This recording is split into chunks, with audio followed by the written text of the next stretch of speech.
आहे शीतल। नमस्कार बाळमित्रांनो, माझे नाव शीतल। मी काल ग्रंथालयातून हे पुस्तक नेले। या पुस्तकाचे नाव आहे नीली आणि तिच्या मैत्रिणी। यामध्ये एक नीली नावाची मुलगी असते। आपल्याला त्याला पण मैत्रीण नव्हती, ती उदास होऊन बागेत पाणी घालत जात होती। आपल्याला जशी मैत्री आहे ना, तशी पण मिलीला बागेमध्ये दोन मैत्री सापडल्या।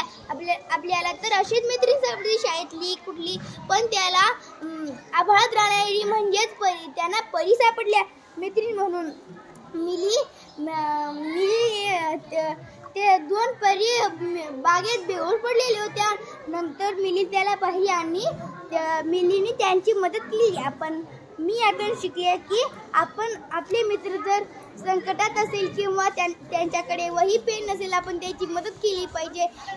म्हणतात ना, मदत केली तरच आपण दुसऱ्यांच्या मनात मोठे मानतो। आपण दुसऱ्यांची मदत केली पाहिजे। धन्यवाद।